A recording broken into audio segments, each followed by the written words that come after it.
Hey everyone, it's me, Arden Lee, and I wanted to come on and make a video about sexual trauma and reawakening our sexualities after having experienced and hopefully healed from sexual trauma. And I've been receiving some inquiries, actually from a couple different places, about how to work perhaps with a sexual trauma therapist, or how to repattern after experiencing sexual trauma, or what we can do to reawaken our sexualities. And I want to make a disclaimer up front that this is something I'm still working on myself, and it's a little bit out of my wheelhouse in terms of the fact that I am not specifically a sexual trauma therapist.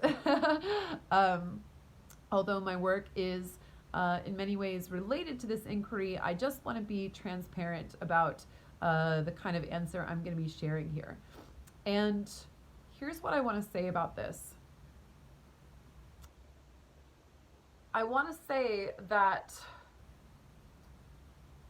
what I've discovered, and what I believe is really important to remember, is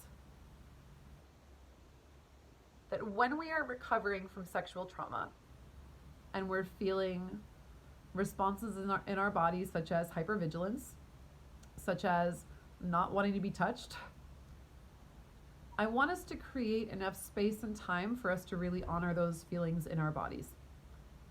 Because part of what we may have been experiencing that led us to this point may have been experiences where we weren't able to listen to our bodies. Either we weren't able to hear them and we made certain decisions, or we simply couldn't honor our bodies when we were assaulted, right? Through no fault of our own. Our bodies, in terms of the ways that we protect ourselves from experiencing trauma, may be very sophisticated in some ways, but in many ways we will often do certain things in the moment to cope, to survive, and we're wired to do those things. So again, it's not our fault. But if we experience that feeling of lack of safety getting stored in the body and becoming hypervigilance, I just want to say there's a reason why that happens, right? And I really want to caution us from wanting to reconnect with our sexualities so badly that we end up disregarding our body's very legitimate signals around not wanting us to rush in. One of the things that I advised to someone who brought up this question in more of a group container setting was that their inquiry around opening up their sexuality and their inquiry around how do they attract potential partners who are going to be high quality for them are kind of the same thing, right? There may be a reason that our body doesn't feel inspired to be sexual at the moment, precisely because we have not created enough trust around it, and we maybe have not cocooned quite long enough for all the dust to settle in our former trauma imprints. Now, again, as I said, this is something that I'm still working on myself, and I'll tell you how I'm doing it.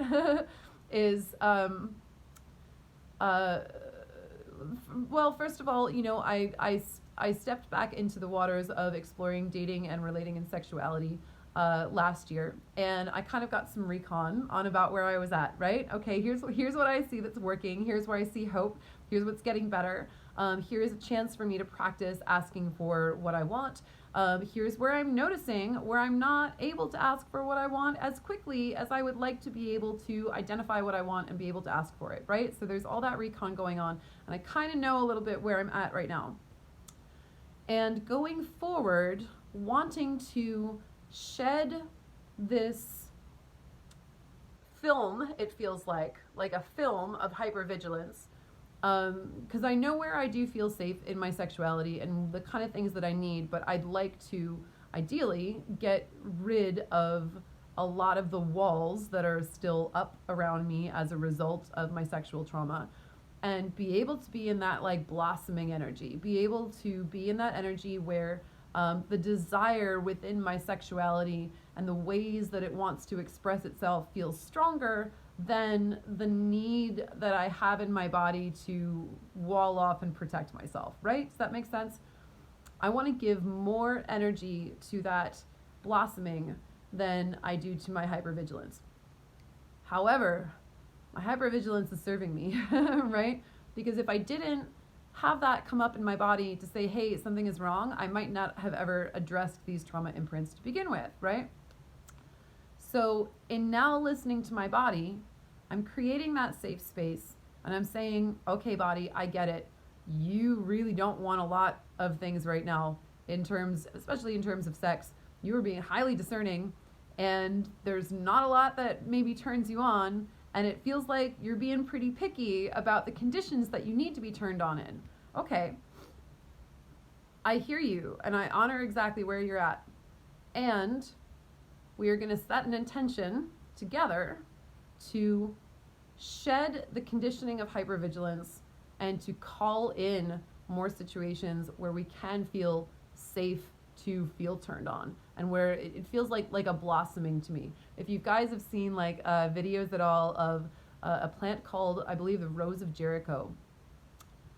It's a plant that lives in the desert, to my understanding, and it closes up and it can survive for a really long time without any water, but it'll close up and it'll dry out like this. But when you put it in water and give it a couple hours or however long it takes, it blossoms again. It goes like that. And you can see these time-lapse videos of these plants being put in water and then just immediately like that, right?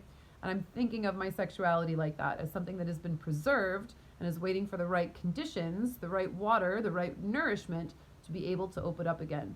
And what I'm doing to anchor in that process is, first of all, I'm casting magic around it. I'm doing some of the most powerful magic I know, which is songwriting, and creating a narrative in which this can happen, and putting my energy into my art. So first of all, the universe knows that I'm working on this. The universe sees what my intention is and is going to cooperate with me. I'm also getting clear, or attempting to get clear, on what it would look like for me to be in situations where I can feel turned on, where I want to feel turned on, right? The irony is, who doesn't want to have great sex, right?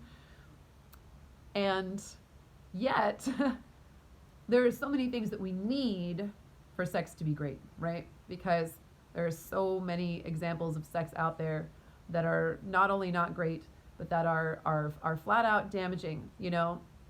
And I just want to emphasize that while we're in this process, and it's absolutely right and good for us to be intending forward, I just want to make sure that we're not rushing our bodies into something that our bodies aren't ready for, and that when our bodies say, hey, I'm experiencing hypervigilance still, that we give enough space to say, yes, I see you and I honor you and I see where you're protecting the both of us. And I think that's really important. And, of course, it goes without saying, the more we raise our own vibration, the more we're going to attract potential partners who are vibrating at the same level. So I find it incredibly worthwhile to put a temporary hold on the need for sex, which is very often coming out of our need for, coming out of our wounding, or our need to fill a void, or our need to find something outside of ourselves. It can be very, very trippy and very interesting. One of the craziest psychedelic trips you will take is being on your own for a while and figuring out how to make your life enough and fun and interesting without that. Um, so I want to make sure that we're giving our bodies the time for that cocoon, and then setting our intentions and bringing conscious awareness, getting clarity on the kind of sex we want to be having, creating that space to raise our vibration so that we can also attract partners who are going to be in alignment with having sex in a way that's going to make our bodies feel good, which is really important, right? Sometimes that hypervigilance is there for a reason, and giving our bodies the space they need. And again, I'm getting clarity on that. I'm setting my intentions and I'm casting my spells and I'm letting the universe work in my favor too. But in the moment, in the meantime, I know this is not exactly the question that wanted to be answered, but maybe it is. Don't be afraid to listen to your body.